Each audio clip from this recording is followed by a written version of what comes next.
First up is Scott Galloway, entrepreneur, professor, and best-selling author. He talks about the pursuit of wealth versus riches. Have you ever felt the pressure that you need to own a home?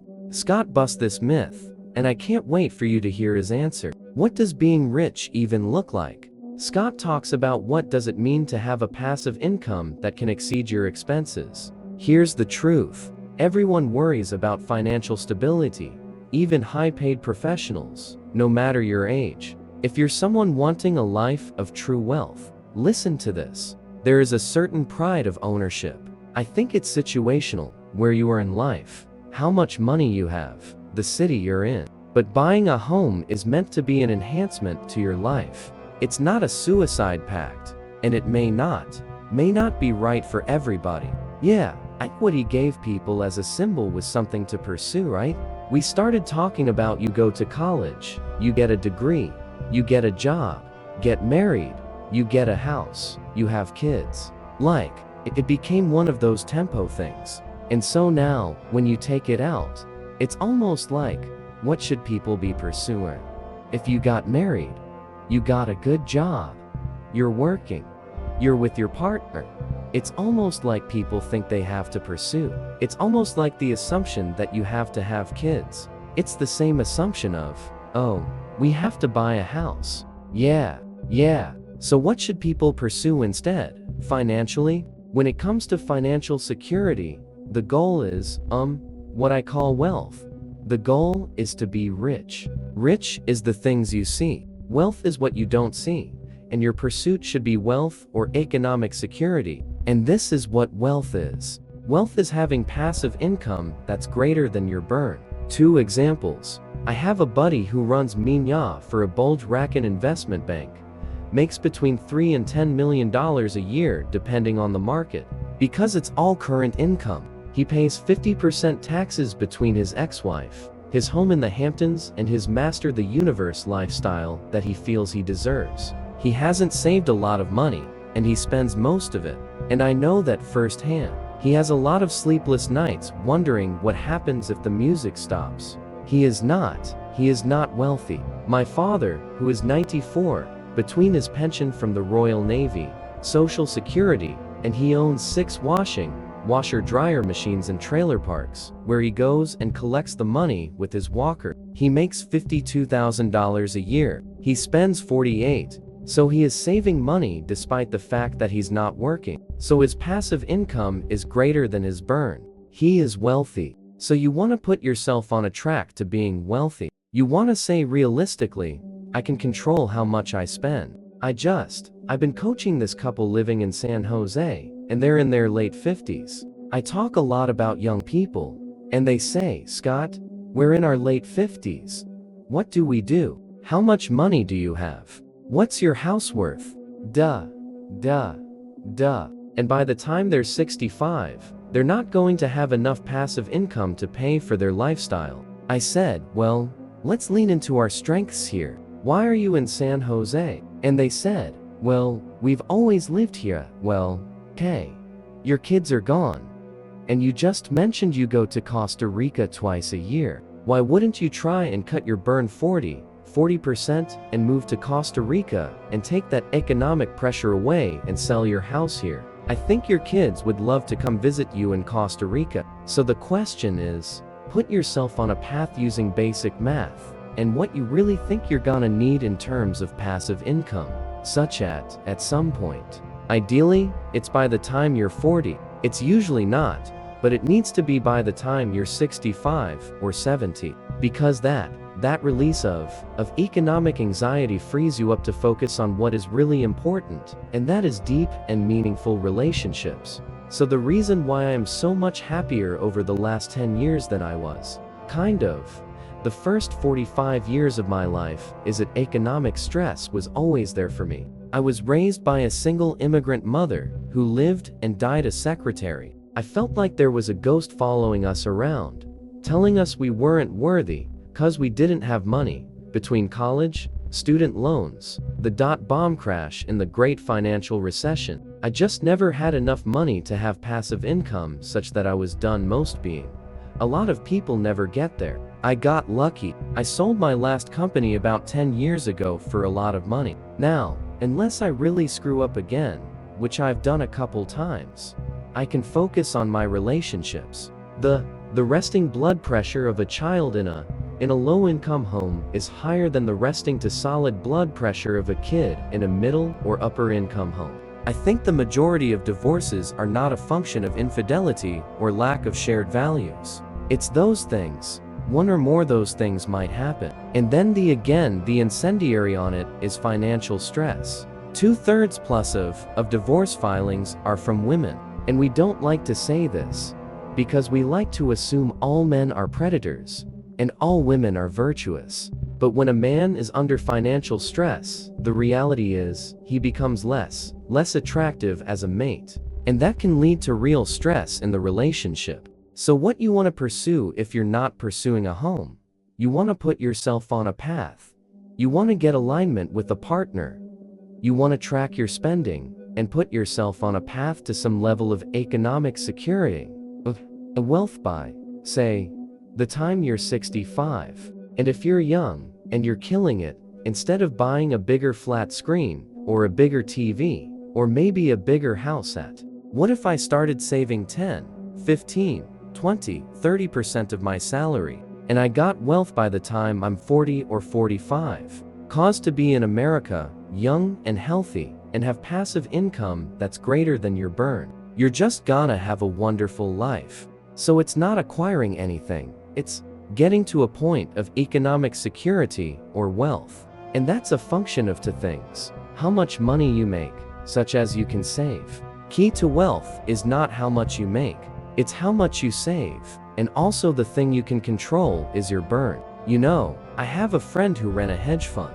It closed down. He makes good money, but not great money. Living in Tribeca with 3 kids, needed $1 million a year to live. That life moved to Portugal, lives an amazing life with a beautiful home, great food, child care, great education on 400 grand a year. I mean, these are problems of privilege, but that has taken the world of stress off his shoulders. He now needs to make a very good living, an outrageous living. But surround yourself with smart people who can help you make these decisions. But wealth is passive income. That's greater than your burn. When you bring up the word money, most of us kind of go blank-faced. We want to reach for a stress ball. You can just sense that it's uncomfortable to talk about it, because we're almost reminded of all the bills stacking up and all of our expenses, and we spent too much on TikTok Shop this weekend. You know, the reality hits, and we kind of don't want to talk about it, don't bring it up. How do we get out of that stressful wiring? And you talked about it even there with your background. Like, I grew up in a family where we didn't have the healthiest relationship with money because we never had enough. Yeah, but we always had just enough. And that was good enough. Yeah. And that was always like, you know, you just looking at your bank balance sitting at 0 all the time. How do we rewire our relationship with money? Because most of us have a stressful relationship with money. Well, when you think about how they help people who are depressed, it's a combination of talk therapy and, if needed, some sort of, you know, pharmaceutical intervention. I think mental illness or mental unwellness around money, we absolutely need to have more financial literacy. I think we should have a class called Adulting in your senior high school that says, my kid can do derivatives, but I just figured out he doesn't understand the interest rate on his credit card. So young people needs a certain level of financial literacy. Also, I encourage them to talk about money with their friends. It's especially hard for men. Women are disproportionately evaluated based on their aesthetics. Men are disproportionately evaluated based on their economic vitality. So for a guy to say, hey, do you know, lost a shit ton of money in the market. Should I sell it? Do I get a tax write-off? That connotes weakness. They're worried that they're less attractive. There's actually something very British that you might relate to, and that is British people.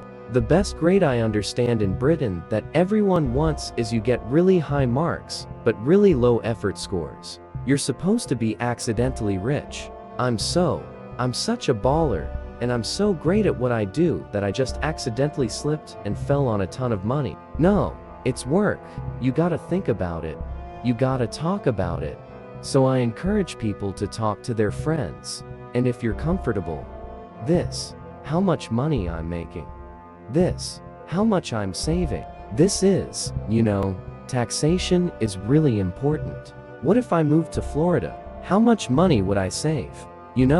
What if I buy a house? Now, I heard there's something called 1031 exchange, where I can roll into my next property tax-free. Talk about money, get really good at it. Roger Federer, do you think he never talks about tennis? Talks about it all the goddamn time? Do you want to be great at money? Most people say, yeah, I want to be great at money. Is anybody great at anything? If I wanted to be an amazing evolutionary anthropologist, would I never talk about it? Would I never bring it up in conversation? Would I never want to talk to other people about evolutionary anthropology? If you want to be good at money, put down the facade and start talking to people about their investments, how much money they make, what they do with their money, how they save money, what they do to try and limit their spending. I talk about stoicism. See if you can find a practice where you get reward or a dopa hit from exercise or relationships. Gamify saving money. My junior year at UCLA, I was in a fraternity with mostly wealthy Jewish kids from the valley, and there were 5 or 6 of us out of 120 guys, and everybody knew who we were. We didn't have any money. We're always late on our house bills. Everyone knew. Those are the poor kids, right? And one summer, we all lived in the same apartment building, and we gamified saving money.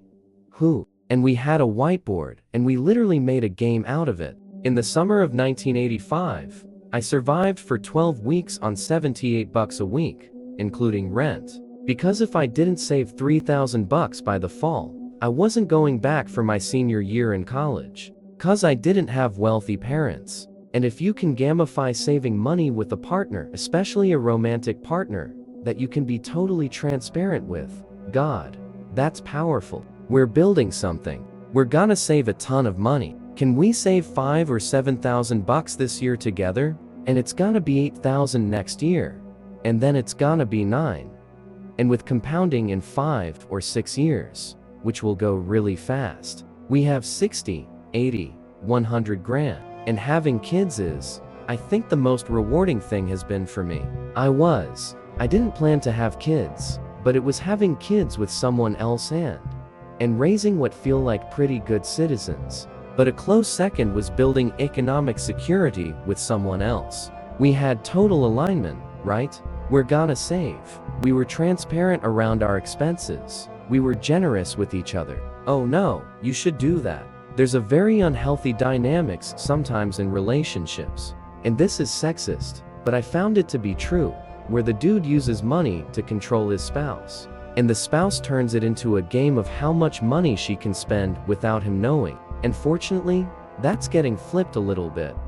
Or it's equalizing, cause women are doing so well. Women under the age of 30 are making more money. In urban centers, more single women own homes. But they're still in my generation. This very weird dynamic between the sexes and money. But going back to your original question, talk about it, understand it. If you want to be good at it, you gotta get literate at it. You want to bring it up with your friends, and you start learning.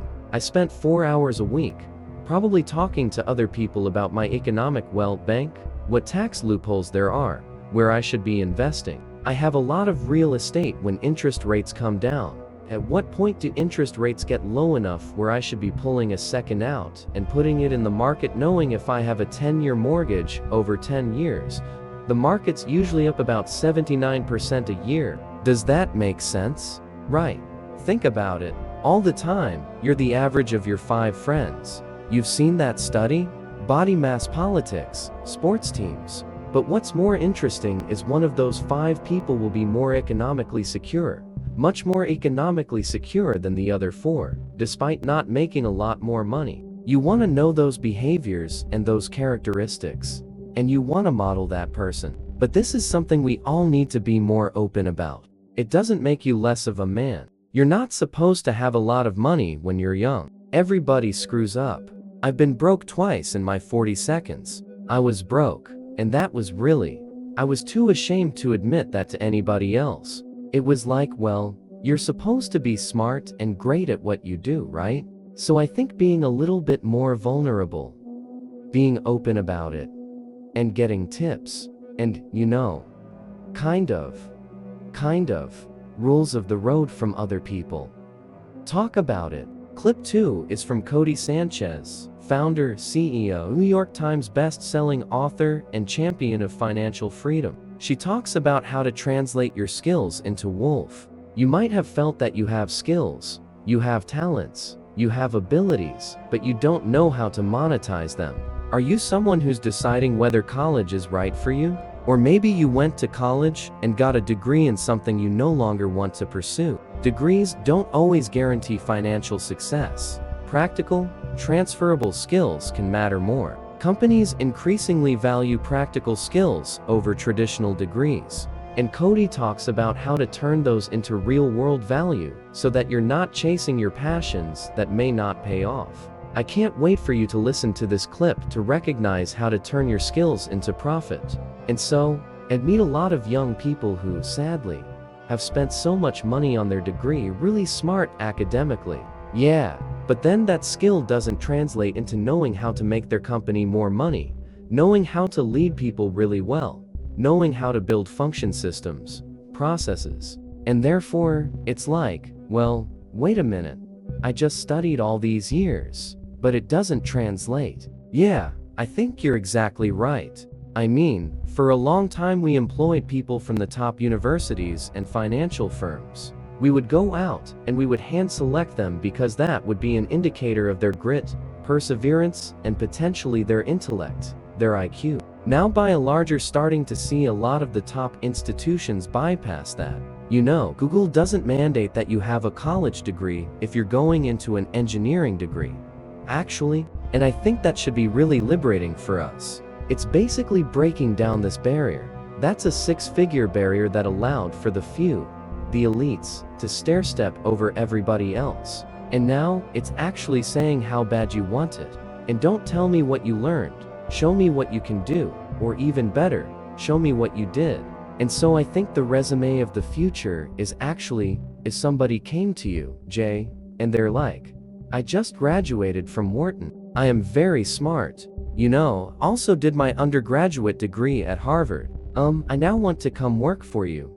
You'd be like, what do you know how to do? Do you know how to market? Do you know how to grow a beverage company? Do you know how to increase our, investment return? Oh, you, kind of like theoretically, have looked about how to do that in a case study. That's probably less interesting to you than somebody that goes, you know what?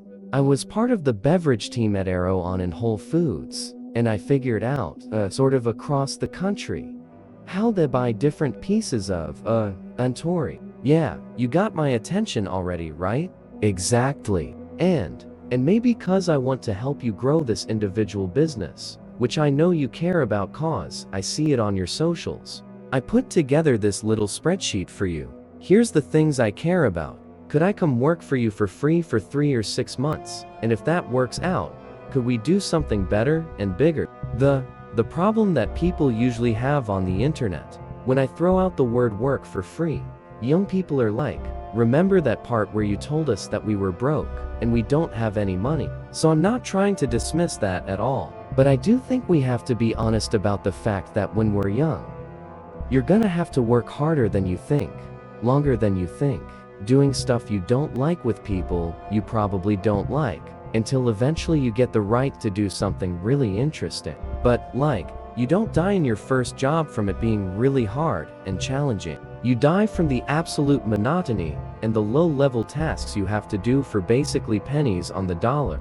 Yeah, definitely, absolutely, fully agree. Let's say someone's 30 years old. Yeah, they've all 30 to 35. They work 10, 15 years after graduating. They've been at the same company, maybe they've moved once. Yeah, I was actually talking to someone like this yesterday. She's been at this one company for 6 years. It's great company, great on her resume. But she's like, I don't really want to be here. I don't think this is where I see my future, but I'm so scared of quitting. I don't know how to invest. I probably didn't save that much anyway. Now, I feel bad about it. I'm probably feeling a bit of shame and guilt that I didn't save that much over the last 10 years. Yeah, what would I do, Cody? What I would say these days, you do not have to have money to make money, which is incredibly powerful. So when I think about it, if I'm 30 and I am at a company like that, what would I do today? Well, I would actually probably sit down and figure out, what am I actually skilled at that somebody else would pay? Pay me for once, you know, what somebody else would pay you for. Which is really just like, do people ask for opinion on this? Could you actually get jobs in this space? If it was me, because I'm kind of unemployable, like, you don't want me to work for you. I got my own ideas. I want to do things this way. If she's like that, then what you want to do is you want to try to partner with somebody where you can be the solution to their problem. And because you understand what I call deal making, which is really the language of money, you can negotiate an ability for you to own part of a thing in order for you to have one of 3 outcomes. If she can figure out, if she can help a business grow its revenue, make more money, if she can help a business cut its costs, or she can help decrease the pain of a business owner, you can negotiate your way into a business and have equity in it, and upside. And I wish somebody had taught me that earlier. Because this is what consultants do. This is what private equity firms do. This is what some of the largest institutions in the world do. I call it expertise, equity. But if I was her, say, don't go find another job. And if you don't have a brilliant idea that you're like, I would die for the want of creating this thing in the world. If you have that, please go do it. But if you're like, I don't have that. I just want to make money, and I want to feel respected, and I want to feel like my skills fit somewhere, and I'm able to have an outsized income. If that's you, then I think you should try to value your skill set.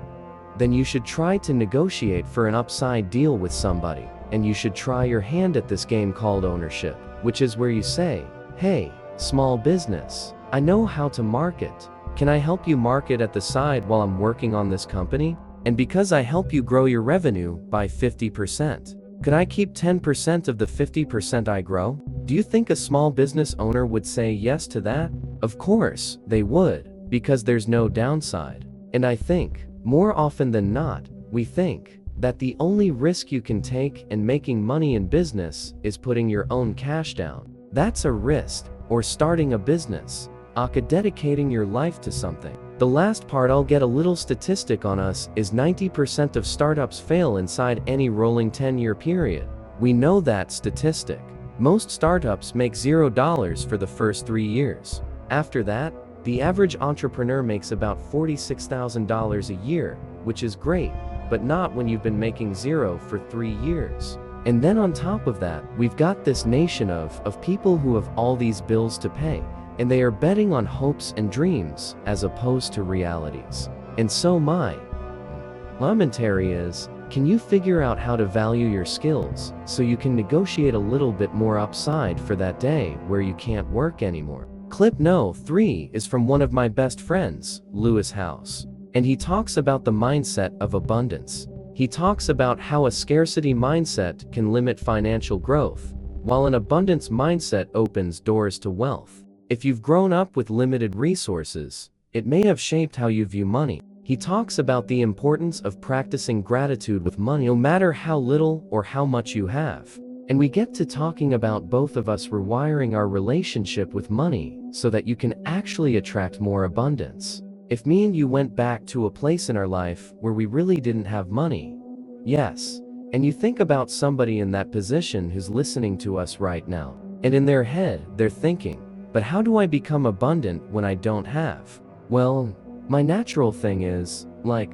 I'm just struggling to pay my next bill. And me and you have both been in those situations. I remember when I was growing up, I grew up in a house where we had just enough. Like that was the language my parents, yes, we have just enough. And my parents would often argue about money. I remember I wasn't allowed to buy cool shoes and stuff. I'd have like the knockoff, cheapest brand from whatever, which was. I actually didn't have an issue with that. I didn't have an issue with any of it because we had food, and that was my normality. But it's really interesting because the amount of times growing up, I started working when I was 14, and I think that gave me a really interesting sense of how hard it was to make money. Because I started working at 14, I used to get paid £2 per street that I delivered newspapers. Wow. So imagine there's 100 houses. It's gonna take me like, not per house. No, per street. Per street. Oh my god. So I did 5 streets and so I get £10. Wow. At the end of the week, if I did 5 streets, and each street would take me at least an hour, maybe, I don't know, something like that. And so I'd walk around and pull this thing, and I'd deliver it. And I got an understanding of how hard it was to make money. But then that became a story for me. Going to your point, making money is hard. Making money is hard, and that there's only a certain amount of money you're allowed to make at this level. Like, you're a 14-year-old.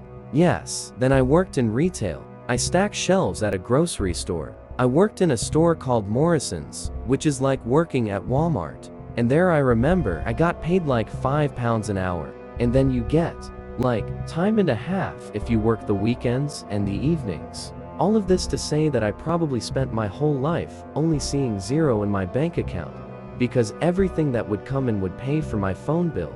Yeah, car insurance that I paid for, whatever it was that I was taking care of. So I wasn't relying on my parents, apart from I lived in their home, obviously, but I always felt like money came in and money went out.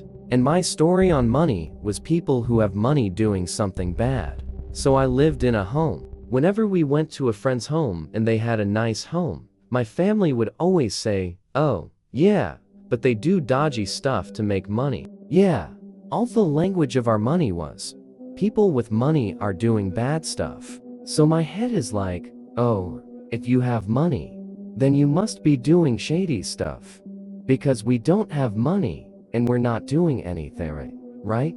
You must be hurting people to make money, correct? In some way, exploiting advantage. Yeah, take advantage, whatever. So everything you're saying is so true. Because then when I got to a point in my life where I was just trying to do good, and I had something like 150 to 200 million views on content, and you have no money. I was 4 months away from being grown. I met you this time, and I met you around this time. I met you this time. Yes. And it was really interesting to me because that was the time that I was actually doing this work, which is why this book's so powerful. Because I realized that I couldn't even with 150, 200 million views. It wasn't that made money, because my story and my personality style was anxious. I felt like it was wrong to make money, like, that's actually what it was. I felt like making money was bad. And so until I got to that, did you believe you're worthy of making more money? I believed I was worthy, but I believe that you have to be bad to make money. Wow, so you don't want to be bad. You don't have a lot of money and associate, I have a lot of money, and I'm bad, correct? I'm bad and wrong, and I'm hurting others in order to correct myself. Correct. Cause good people are poor. Why? Like, to be a good person of good character means to not have money. Wow. And that was based on a belief system that you developed over time, that I didn't even know. Like, if you would have told me about this 8 years ago, I don't know. Which is why I think these reflections are so important. So when you're in that place, taking your stories while taking my story, how do we start to rewrite that story? Now that we're aware what's so powerfully, you said that, and I remember this vividly because I met you on Halloween, 2017, right? 8 years ago. Yeah, and we said, like, cancel the day. Let's just hang out all day. Yeah. You had a book coming out that. I had a book that came up that day. Yeah, by Halloween, yeah.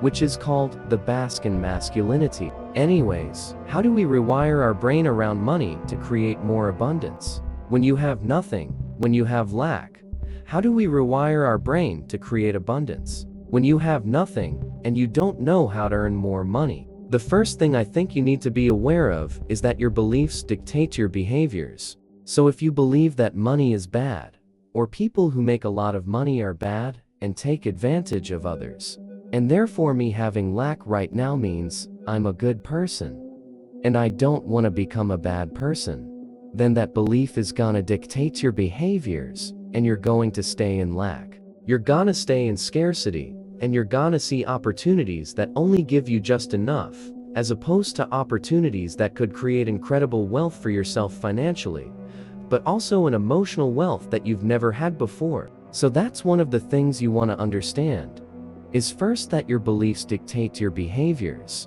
That's a big one, by the way. That's huge. Yeah, that. I just want to point that out for people, like, that's so true. Because your belief, yeah, it's huge. Your belief got you to a place of, I am impacting hundreds of millions of people from these videos that I created with my talents, but I don't know how to make money with them. And I don't know if I actually should, because then I could be bad and wrong, or people could perceive me as I did something bad. Yeah, to make this money, correct. And I'm a spiritual person, the monk. I'm done all these things. I don't want to have that life. Yeah, but I want to make an impact, and I don't want to be poor. Yeah, so I think a lot of people are struggling with that mindset.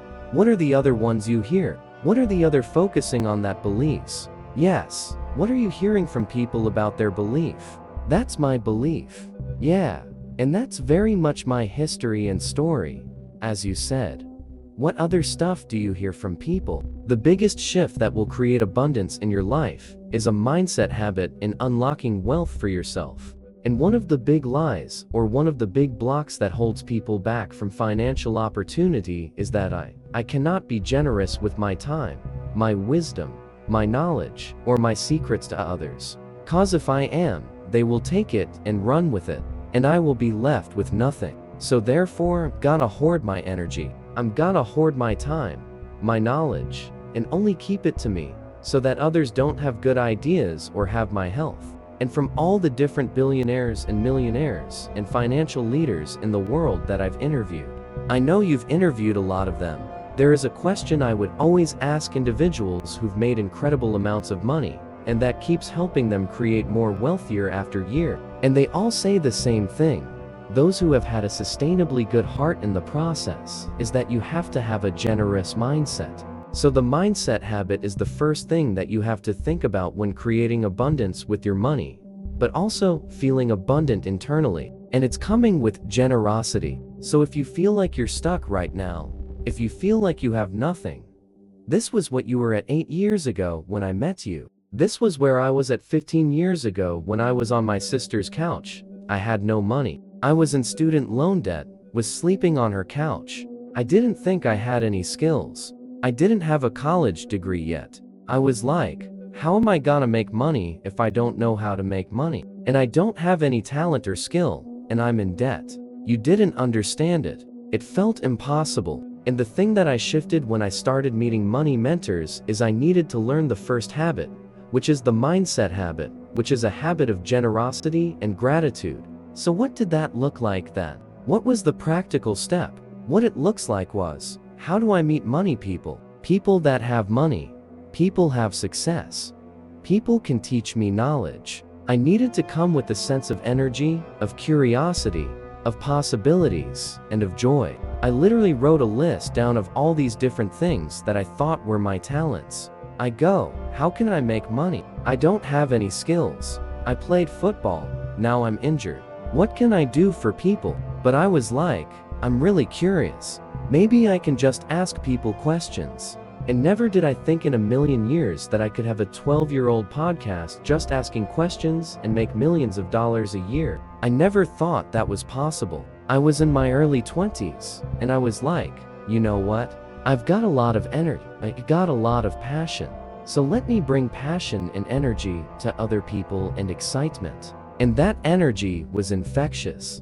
And there's a currency that's tied to that energy of passion, joy, excitement, curiosity. That currency may not look like money, but for those who are older, who have no more passion, they're burnt out, they're exhausted. It is the highest form of currency.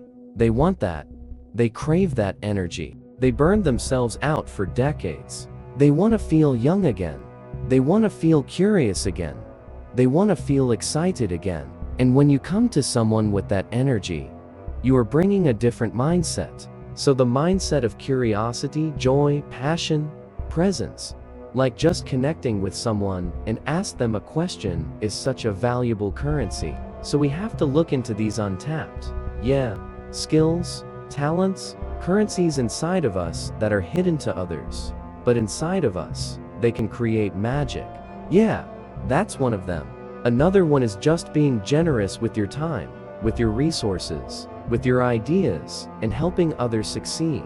I love that because I didn't even know that then, but I was doing it unconsciously. Yes, you were. So I really wanted to interview incredible people, but I didn't have a platform at the time when I met you. And so I'd partnered up with NASDAQ.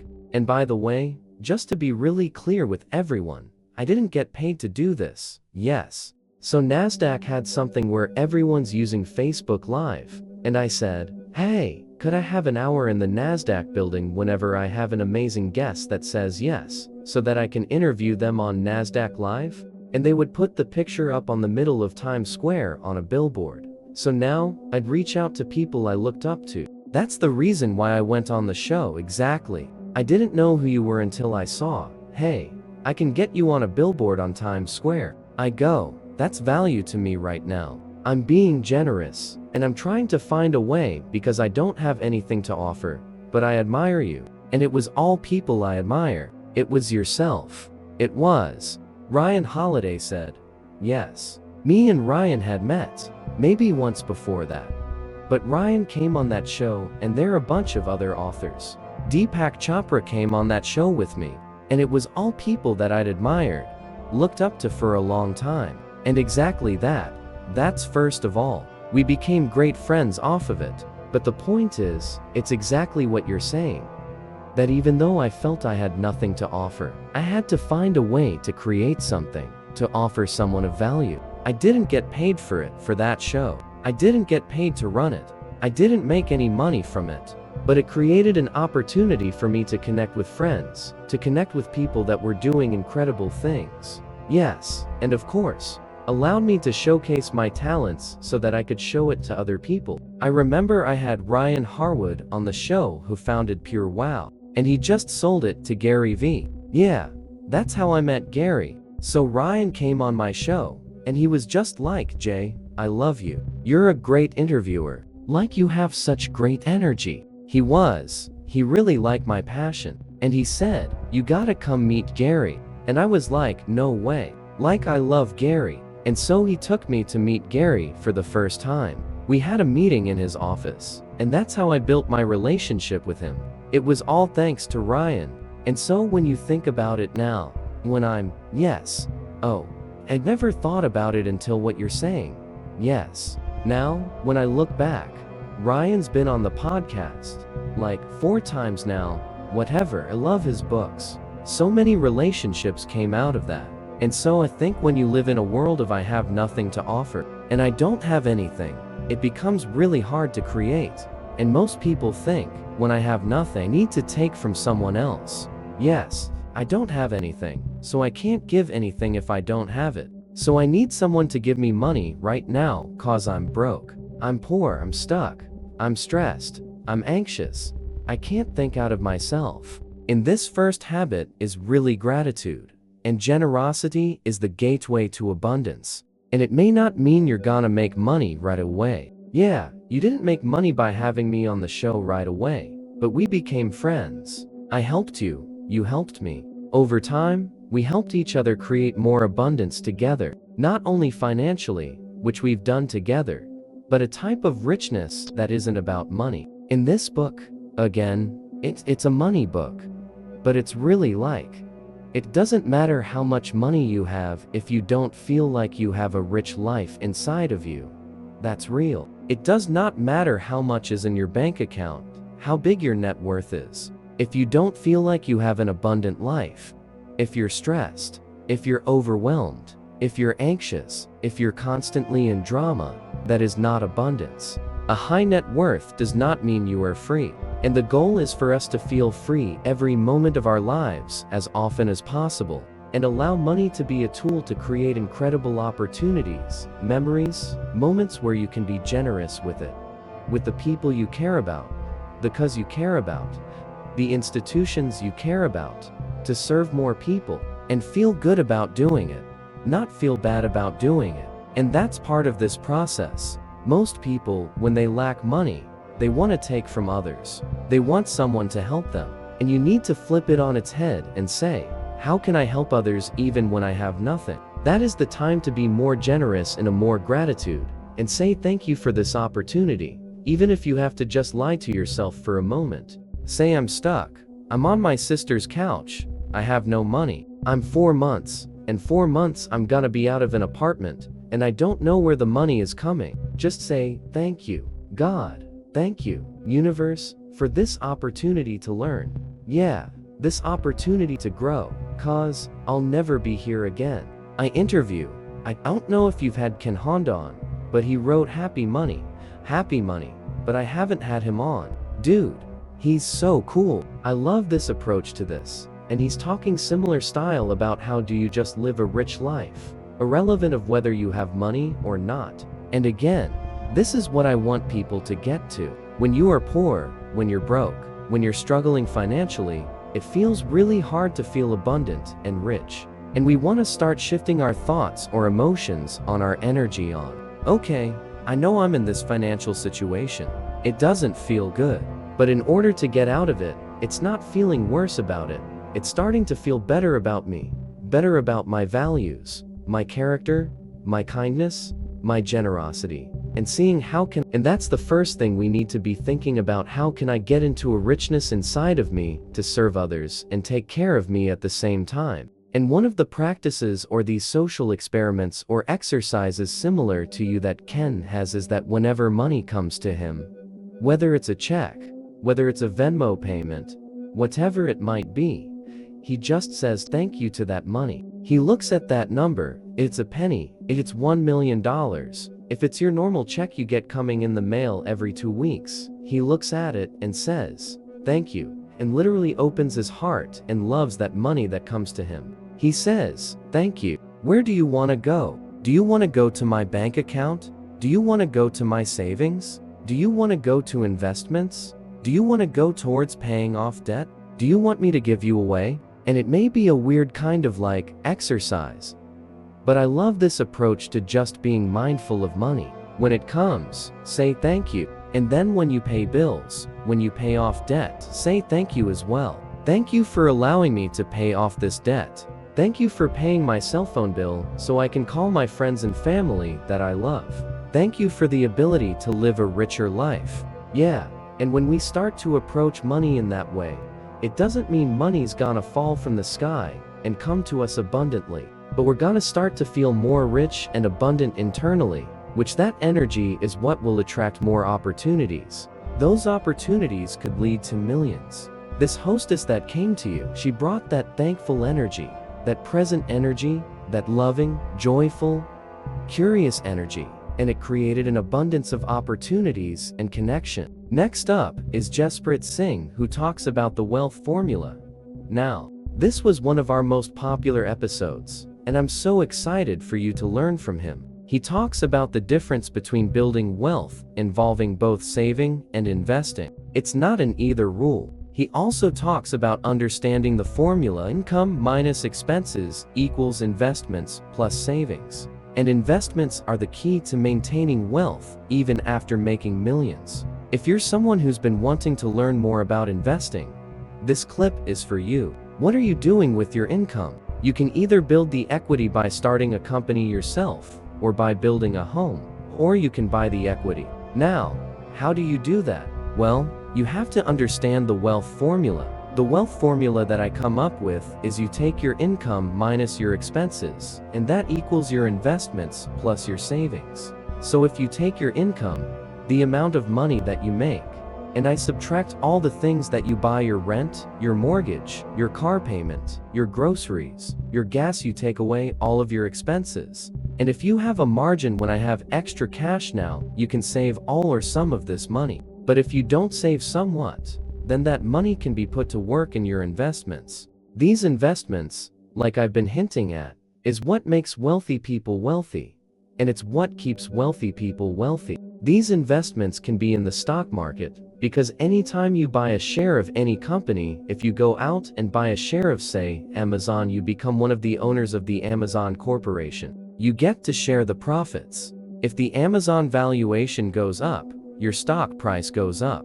The second way would be through real estate, not through your home, but through a real estate investment, buying a rental property that you're buying for the sole purpose of making money. This is something they can pay you every week, or every year, every month. Then it can be through your own business. Or if you don't want to build your own business, you can invest in startups. It's much more accessible now. You can own physical gold. You can invest in cryptocurrency if that's something that you believe in. So there's a lot of different ways to build this equity.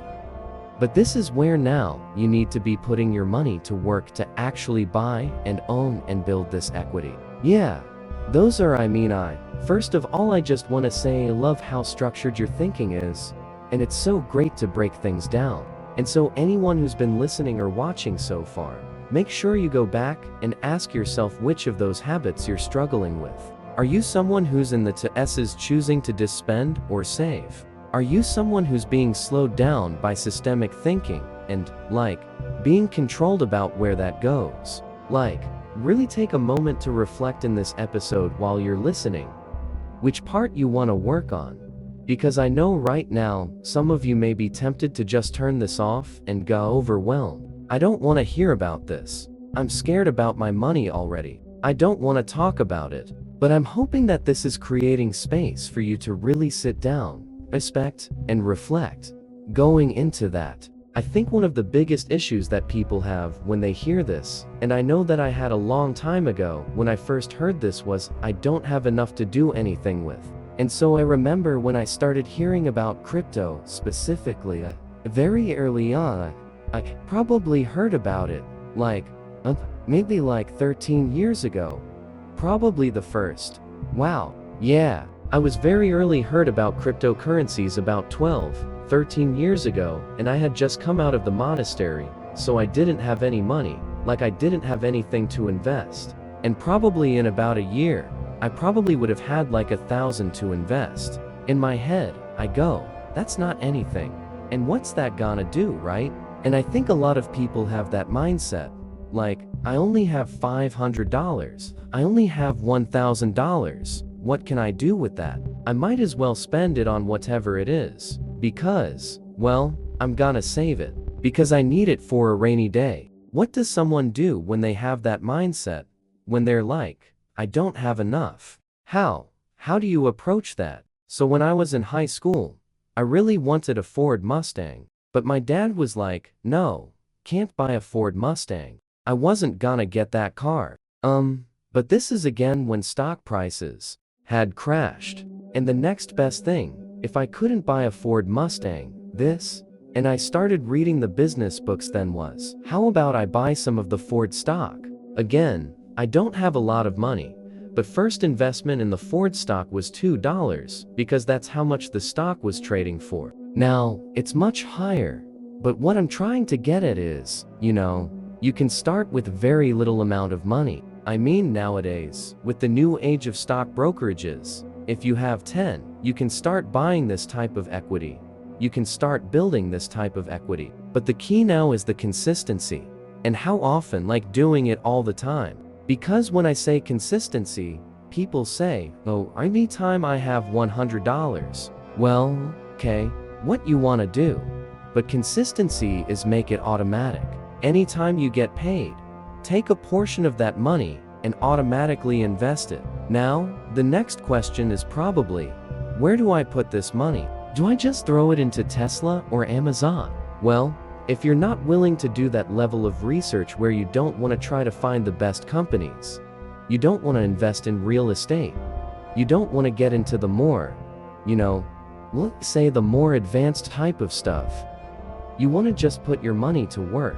Well, the simplest thing you can do is look at something called an ETF, which is an exchange-traded fund, which gives you exposure not to one company, but many companies, maybe hundreds of companies. For example, there's something called the S&P 500, which is a group of the 500 biggest companies on the stock market, essentially the 500 biggest companies in America. You can invest in the S&P 500 by investing in just one symbol. So you invest in this one thing, and you're getting exposure to 500 different companies. Now, you don't have to worry about what each of these 500 companies are doing. You're just investing essentially in America, the future of the American economy, if that's something you believe in. Well, now every time you get paid, put in $100. And now, you just do this for the long term. Whether the market is up or down does not matter, should not change a strategy.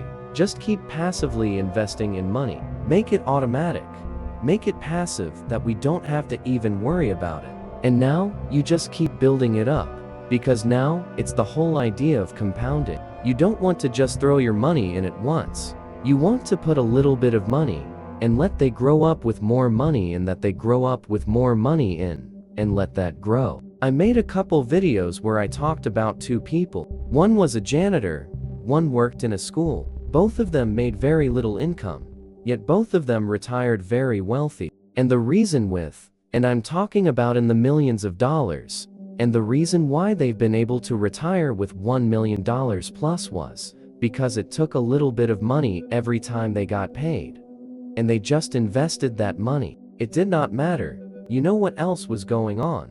The world. They always paid themselves first. They always invested in assets before they started going out and buying things that made them look rich every single time. And when you put that little bit of money to work, whether you starting with $25 or $250 or $1,000, when you put that money to work and you do that consistently over time, you can build real wealth. I mean, if you look at a compound calculator, a few $100s a month compounded from the age of 21 to 65, getting an average rated return. And we were talking about millions, but it just starts with making a small investment first and being consistent with it, and always be willing to learn. I love that. I'm glad you brought that up, because I think the other options, as I was saying, the issue is, I don't have enough. It's not gonna matter, right? Like, that's one mindset. The other mindset is, and it's almost the opposite. It's the idea of, like, but I want to make money quick. Yeah, right. And I feel like, it's like, I don't know, but I want it now. And I think there's this mindset, especially what you keep saying about that. How the lifestyle has been portrayed. Yeah, that we almost feel like people just change their lives overnight. And they all of a sudden have, like, a portfolio of rental properties, or they all of a sudden have the nice house or the nice car or whatever it may be. And all of a sudden we're wondering, well, how does it happen that quick for me? And then we get stuck in a get-rich-quick scheme, or we get stuck in like some quick win. How do it sounds like to me that one of the biggest trainings is in the discipline of being able to postpone pleasure? Yeah. Because what you're saying in any mug is it's gonna take time. Like, you had to save up for $48,000 for your first condo that you bought. Yeah, first of all, you had to work for that money. You had to save that money. Yeah, so that you could invest it. Then you were able to buy this $8,000 condo, which you obviously has had great, growth. I'm sure. But there was a lot that took to get to that where the thing. Now, people are like, oh, well, I'd rather spend $100 on this, right? It's a real decade of sacrifice, and there's really no way around it. If you want to fast track your way now, the best investment you can make, if you want the better returns, the bigger returns, is by investing your money in yourself. And the tough part is, you got to be willing to go through that time and the effort. Because you're right, it takes time. Unless you have that experience already. You have the mentors, you have, peer parents, people who can guide you through it. Maybe you can shorten it, but I didn't have that. So for me, it took me a solid decade to figure it out, to go from business idea to business idea to business idea, to go through failure or failure to get scammed after scammed. Those things are what teach you, and when you're going through it, it sucks. You don't realize that you're going through a lesson. You just feel like, dang, I just got screwed over. Yeah, what I mean, true. But it's you gotta keep the goal, in mind. And it's understanding what is more important to you right now. Because you're right, the last thing that you want to do also is get into this idea of just pinching pennies. Because at the end of the day, a penny saved is just a penny. And the thing that I can best do to illustrate that is if you make $40,000 a year, and you're like, okay, I'm gonna put aside a quarter of my income. I'm gonna put aside $10,000 to save and invest. And then you start putting your money to work, and you're like, oh my God, I love this. I wanna do more. I wanna get better results. So now, you're like, well, I'm gonna try to put aside 30% of my income, 35% of my income, and you keep trying to squeeze this limited pie. But this is where now it's about building that growth mindset. And this is what wealthy people are able to do, where they say, okay, sure, I can try to squeeze more pennies out of the pie, but the other thing that I could do is I'm gonna try to grow the pie. How do I go from $40,000 to $400,000? And you might hear that thinking, how in the world am I gonna go from 40 to 400? Like, it just sounds impossible and so far away. And at that point, yeah, might seem the way. But the first step, like you said, it's that mindset. That's why I call minority mindset. Minority mindset. Because all success starts with your mindset. You have to be wealthy here before you can be wealthy in your bank account. And you have to understand how your mindset plays a part in it. Because now, if you tell yourself you can't do it, you can't. Yeah, but if you tell yourself you can, then the next thing you're gonna do is you're gonna say, how do I go from 40 to 50? Yeah, 50 to 100. You're gonna start watching YouTube videos. You're gonna start putting in work. And as you start to make more money now, you're gonna be able to answer that question of what do I want to do with this money? Do I want to go out and buy a new Beamer? Yeah. Or do I want to go out and invest in my business? Do I want to go out and buy a rental property? Do I want to go and invest in stocks? Do I want to go out and invest in a startup? And now, you can make these decisions because you have that financial education. And this is why, maybe the time I talk about the house of, things that I say you should do to become wealthy. I always talk about how you invest and grow your money last. Yeah, because if you don't know how to save the money, if you don't know how to invest that money, more money doesn't do you any good until you know how to do that. Because now earning more money has the most impact. Because now, you know how to put that money to work. You have the system. Yeah. And I'll give you a quick example. Like the first time I made $1 million in a year, my car was worth $500 that I was driving. I still drive today. That $500 car. Just last week, before I came out here to California, my homeowner association called me, and they said, hey, just breathe up. We have a number of complaints about a junk car sitting in your driveway, and it's a true story. They said it's been sitting there because I was in California for a long time. They said it's been sitting there, and people say that you should take these junk cars and put them in storage. I was like, well, for your information, it's not a junk car. That is my car that I take to and from work every single day. Doesn't have a bumper on it. But it works. And they're like, well, you have to put it higher, further than the driveway, so people don't see it. I was just like, oh my God, you don't get it. Like, and it's not that I can't go out and buy another car. The way I look at it is, well, if I want to go out and buy a $150,000 car, which I can, and go out and take this cash and buy a car, or I can take this $150,000 and put it back either into real estate or into stocks or into my business. Because that's something that I've been in. Now, I want to end this episode with a few key takeaways. Real wealth starts with strategic thinking and understanding passive income. It's not from luck or just hard work. Number 2. It's about building long-term financial security and prioritizing investments over instant gratification. And number 3. Share this with someone who wants to build lasting wealth. Because financial freedom is the foundation of true independence. And when you share these tips abundantly, you'll be surrounded by more people having positive, healthy money conversations. If you love this episode, you will also love my interview with Charles Duhigg on how to hack your brain, change any habit effortlessly, and the secret to making better decisions. Look, am I hesitating on this because I'm scared of making the choice? 'Cause I'm scared of doing the work? Or am I sitting with this because it just doesn't feel right yet?